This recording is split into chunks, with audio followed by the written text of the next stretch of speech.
جی شاہی صاحب، ایک تو یہ دے دیجئے گا جو ان کیمرہ جو ہو رہا ہے سیکیورٹی اجلاس ہو رہا ہے، اسپیکر صاحب نے بلایا ہے، تو اگر یہ بلایا ہے تو کیا اچھا نہ ہوتا کہ آل پارٹیز کانفرنس بلائی جاتی جس میں وہ جماعتیں جو رہ گئی ہیں وہ بھی آتی، لیکن بات صاحب کی ایک بڑی امپورٹنٹ بات انہوں نے کی ہے کہ دہشت گردی سے نپٹنے کے لیے ہماری ڈومیسٹک پولیٹیکل ان آرڈر جو ہے اس کو پہلے آرڈر میں لانا ہوگا۔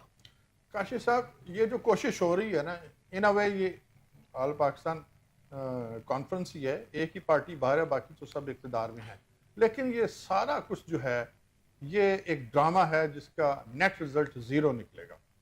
دہشت گردی دو ٹائپ کی ہو رہی ہے، لیکن عوام کو بیوقوف بنانے کے لیے یہ اے پی سی اور اس ٹائپ کے ڈھونگ رچائے جائے۔ میں جب کہتا ہوں دہشت گردی دو ٹائپ کی ہے اور اس کو مکس کیا جا رہا ہے تو اس کو ذرا علیحدہ علیحدہ کر کے دیکھنے کی ضرورت ہے۔ ایک تو ہے سیاسی دہشت گردی، رائٹ، اور ایک ہے ملیٹنٹ۔ اب جو ملیٹنٹ ہیں، جو اسٹیٹ کے خلاف کام کر رہے ہیں، وہ گفتگو سے اس دہشت گردی کو ختم نہیں کیا جا سکتا، اس کا طریقہ اور ہے، لیکن جو سیاسی دہشت گردی ہوئی ہے یا ہو رہی ہے اس کو ختم کیا جا سکتا ہے، لیکن وہ تو ایجنڈے کا حصہ ہی نہیں ہے۔ سیاسی طور پہ ختم کرنا چاہ رہے ہیں دہشت گردی کو اور ختم کرنا چاہ رہے ہیں ملیٹنٹ جو ہیں ان کو، تو یہ تو کوئی اس کا مطلب کوئی تک نہیں بنتی۔ دوسرا یہ ہے کہ اس وقت پورا ملک دہشت گردی کی لپیٹ میں ہے، پورا ملک، میں ذمہ داری سے کہہ رہا ہوں۔ بلوچستان میں ٹرین کا واقعہ آپ کے سامنے ہے، اس سے پہلے جو ہے بنوں میں جو کچھ ہوا، یہ آج بھی اس کے تین بعد چار پھر جگہ پہ ایک اور جو ہیں عالم دین جو ہیں ان کو شہید کیا جا چکا ہے کے پی کے میں، کے پی کے میں۔ اسی طرح سندھ میں ایک آج بھی کچھ تھانوں پر اور اٹیک ہوا، جی چوکیوں پر اٹیک ہوئے ہیں۔ جی وہاں پہ خیبر میں چوکیوں پہ اٹیک ہوئے ہیں اور سیکورٹی فورسز پہ ہوئے ہیں، ایف سی پر ہوئے ہیں۔ سندھ میں ایک ایم پی اے کے اوپر اٹیک ہوا اور وہ بیچارے جو ہیں وہ انتقال کر گئے، اور جو کثر تھوڑی بہت رہ گئی تھی جو جہاں پہ کوئی اس ٹائپ کی دہشت گردی تو نہیں تھی، وہ جو ڈالے والے ہیں اور ان کے گارڈز ہیں انہوں نے لاہور میں کر دی۔ یہ دھرم پورہ انڈر پاس پہ جو کچھ ہوا یہ کوئی نئی کہانی نہیں ہے، پرانی کہانی ہے، لیکن میں اس کو بھی دہشت گردی سمجھتا ہوں۔ تو یہ سیاسی دہشت گردی، یہ کلچر ختم ہونا چاہیے، ڈالے پرائیویٹ ہائر کیے ہوئے تھے۔ جی بالکل ایسا ہی ہے۔ تو سوال یہ ہے کہ کیا یہ اس ٹائپ کی کانفرنسز ختم ہو سکتی ہے؟ ایبسولوٹلی ختم نہیں ہو سکتی۔ اگر یہ ہو سکتی ہوتی تو 25 برس میں یہ ہو چکی۔ آج اس دہشت گردی کو شروع ہوئے، یہ تو بریفنگ دینی ہے نا جی، ہمارے جو سیکیورٹی کے بڑے ہیں کیا دیں گے؟ میں کہتا ہوں وہ بریفنگ بھی یوز لیس ہے نا، ہمیں نہیں پتا، بچے کو پتا کہ کون کیا کر رہا ہے اور اس کا علاج کیا ہے۔ دیکھیے میں پھر ذمہ داری سے کہہ رہا ہوں، اس ملک کے بسنے والے ہر شخص کو پتا ہے اس کا تعلق زندگی کے کسی بھی شعبے سے، اس کو معلوم ہے کر کون رہا ہے، کروا کون رہا ہے، اعلی کار کون ہیں، فنڈنگ کہاں سے ہے۔ لیکن دیکھیں نا المیہ ہمارے یہاں کا یہ رام اساد کا جو انٹرفیرنس ہے، یہ ٹرائیکا جو ہے، یہ تو بہت دیر سے آپ کو پتہ ہے، پہلے انڈیا وایا کابل بھی کیا کرتا تھا، 12-13 وہاں پہ کونسلیٹ ڈیفرنٹ جو ہے سٹیز افغانستان کے، وہاں پہ 2009-10 سے لے کے آنورڈز وہ کھلے ہوئے تھے، وہاں سے انسرجنسی کروائی جاتی تھی۔ مجھے اس بات کا جواب چاہیے ان سب لوگوں سے جو اس وقت حکومت میں ہیں، کیا ایوب خان کے زمانے میں یہ سب کچھ کیوں تھا، کیوں نہیں تھا؟ ٹھیک ہے جی، اس پہ ڈکٹیٹر کہتے کہتے یہ لوگ ان کے منہ نہیں تھکتے، اور سب سے زیادہ الزامات انہیں کو دیے جاتے ہیں۔ سب سے زیادہ پیسفل دور جو گزرا ہے پاکستان کی تاریخ میں وہ ایوب خان کے 10 برس ہیں۔ دہشت گردی نام کی چیز ہی نہیں تھی، لغت میں ایسا لگتا تھا یہ لفظ ہے ہی نہیں، لیکن وہ تو ڈیولپمنٹ بہت زیادہ تھی۔ 55 سال ہو گئے اس کو گئے بھی یہ کچھ بھی ہو گیا، وہ آفٹر آل ایک انسان تھا، ایک ٹیم لے کے آیا تھا، اچھے لوگ تھے، دیانتدار لوگ تھے، کمپرومائز نہیں تھے، رائشی نہیں تھے۔ یہاں پہ کیا ہوتا ہے کہ دہشت گردی ختم کرنے کے لیے جو میتھڈ استعمال کیے جاتے ہیں وہ آپ کے سامنے ہیں۔ لیکن اختر ایوب کے اوپر تو کرپشن کے چارجز تھے نا جی، دیکھیں ایک فلم سٹار کو اٹھا بھی لیا تھا انہوں نے۔ دیکھیں یہ سب کہانی ہے، دیکھیں اس زمانے میں بھی ایک میڈیا سیل تھا۔ یہ میڈیا سیل اپوزیشن کا ہر زمانے میں رہا ہے جو ہر حکومت کے خلاف کام کرتا ہے، اس زمانے میں بھی تھا۔ مجھے بتائیے، چلیے ایک ہم نے بات مان لی، اچھا جی ایسا ہوا ہوگا ایک واقعہ، کیا وہ وزیر تھا، کیا وہ ایم این اے تھا، ایم پی اے تھا، اس کے پاس کوئی پبلک آفس تھا؟ کچھ بھی نہیں تھا نا۔ تو بحیثیت انسان کے فرض پہ یہ غلطی ہوئی تو کیا اس کا مطلب ہے کہ پورے 10 سال کو ہم یہ کہیں کہ وہ بہت برا دور تھا؟ سب سے بہتر دور تھا۔ اب دیکھیے شاہ صاحب، if you remember، جی تو ہمارے ایک لاہور کے وزیر اعظم تھے، تو ان کے بھائی جو تھے وہ بھی کسی زمانے میں کچھ بھی نہیں تھے لیکن سب کچھ تھے۔ جی ہاں، تو یہ میرے خیال میں ہمارے بھی پر سمجھ گئے ہوں گے. شور بالکل ایسے ہے جی، بالکل ایسے ہی ہے. وہ فرنٹ مین تھے اس وقت، وہ اپنے جو بھائی جان تھے ان کے فرنٹ مین ہوا کرتے تھے. بعد میں پھر فرنٹ مین کئی آ گئے، وہ بھی پھر مین وہ آپ اسٹریم میں آ دیکھیں نا گئے. اعجاز الحق صاحب بھی آج تک جو ایم این اے بن رہے ہیں، عوام میں تو ان کی روٹس نہیں ہیں، لیکن ان کی بیک گراؤنڈ جو کاؤنٹ کر رہی ہے نا جی. 30% آف دا پارلیمنٹ ممبرز جو ہیں ان کے کوئی روٹ نہیں. ان کو جس طریقے سے اقتدار میں لایا گیا ہے وہ ہم سب کو معلوم ہے.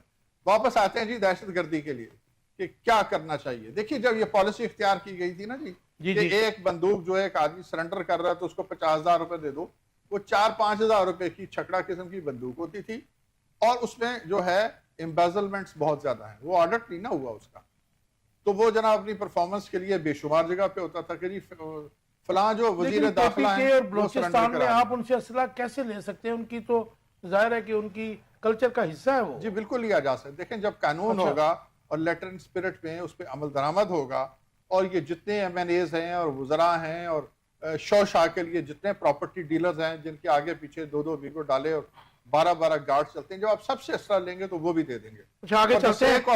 اس سوال کا بھی جواب دے دیجئے.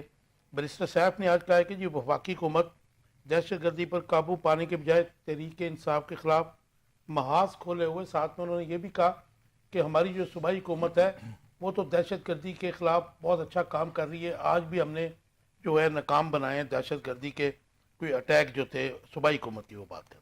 دیکھیے دہشت گردی بیرسٹر صاحب نے کہا یہ جس حکومت کو بھی آپ اٹھا کے دیکھیں تو as a matter of fact جو پروگرام لے ڈاؤن کیا گیا تھا جس کو ہم نیشنل ایکشن پروگرام کہتے ہیں، اس میں جو چیزیں دی گئی تھیں لیٹر اینڈ اسپرٹ میں اس کے اوپر عمل درآمد نہیں ہوا. یہ پروگرام آج کا نہیں ہے، اس کو بھی اب 5 برس ہوتے ہیں. تو اگر 5 برس کا ہم حساب لینے لگیں تو اس کے مقابلے میں تو کچھ بھی نہیں ہوا. اور جو ہمیں روز آ کے کہانی سنائی جاتی ہے کہ جس میں را انوالو ہے، اس میں انڈیا انوالو ہے، سب کچھ ہے، ہمیں معلوم ہے.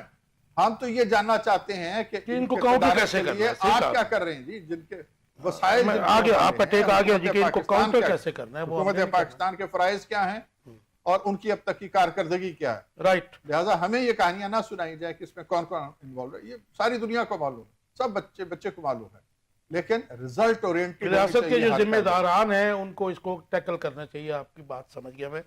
شیخ صاحب کیسے دیکھ رہے ہیں یہ بیرسٹر سیف کے جو بیان ہے؟ اس کے اوپر بھی کمنٹ کر دیجئے گا. اور ان دعوت جو اجلاس ان کیمرہ ہو رہا ہے نیشنل سیکورٹی کا، اس کو نام دیا گیا ہے، اسپیکر صاحب نے بلایا ہے اس کو، اور اس میں جو 14 بندے ہیں ان کے اوپر بھی جو میڈیا ہے وہ بات کر رہا ہے کہ یہ لوگ جو ہیں کمپرومائزڈ ہیں پی ٹی آئی کے.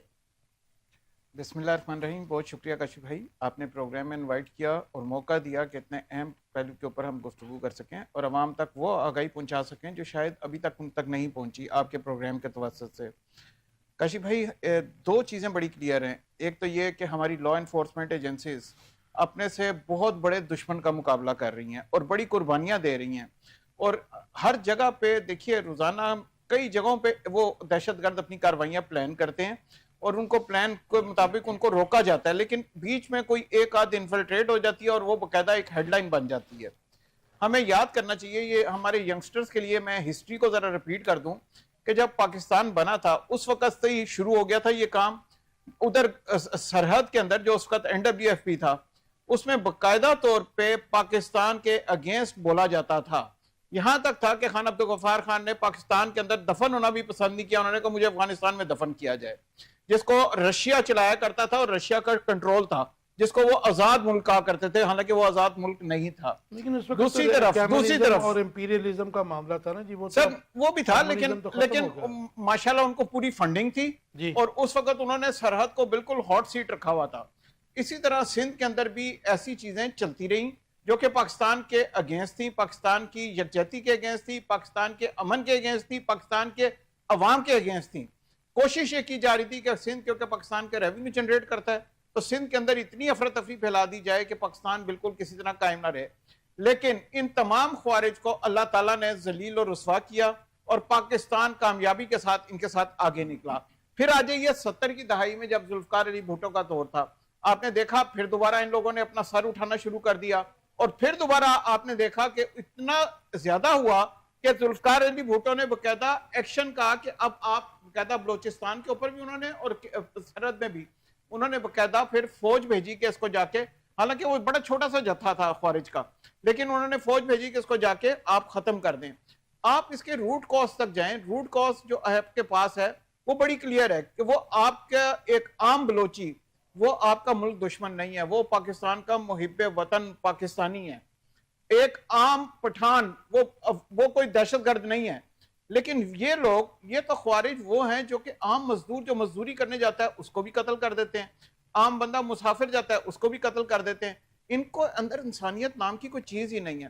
آپ کا دشمن بالکل اس قسم کا جابر ظالم ہے کہ اس کو کوئی قدر نہیں ہے کہ مسجد ہے، مندر ہے، کیا جگہ ہے، ان چیزوں کی بھی وہ آج نہیں رکھتا، اور وہ ان جگہوں پہ بھی بم دھماکے اور اس قسم کی ایکٹیویٹیز کرتا ہے۔ ہمیں اس موقع کے اوپر قوم کو یکجہتی دکھانی پڑے گی، قوم کو اکٹھا ہونا پڑے گا، ہمیں اپنے اندرونی اختلافات کو بھولنا پڑے گا۔ یہ سارے ان کیمرہ اگر آپ دے رہے ہیں نا تو خالی ان کیمرہ کی ضرورت نہیں ہے، عوام کو بھی آپ اس کے اندر شامل کریں، عوام کو بھی ساتھ لے کے آئیں کہ ان کو بتائیں کہ ہم انشاءاللہ تعالی اس سے نکل جائیں گے۔ ٹائم لگتا ہے، ہم نے پاکستان نے تامل ناڈو، سری لنکا کے اندر ان کے اوپر قابو پایا، لیبیا فنڈنگ کیا کرتا تھا ان خوارج کی، لیبیا کو ساتھ ہم نے وہ معاملات طے کر کے ہم نے وہ رکوایا، تو ٹائم لگتا ہے چیزوں کے اندر۔ اور مجھے امید ہے کہ انشاءاللہ اللہ نے چاہ جتنی قربانیاں ہماری قوم دے رہی ہے ہم اس سے بھی انشاءاللہ سرخرو ہو کے نکلیں گے، اور جن لوگوں کی یہ نیت ہے کہ ہم پاکستان کو تباہ کریں گے، انشاءاللہ اللہ نے چاہ تو وہ اپنے منہ کی کھائیں گے اور ان کو شکست ہوگی۔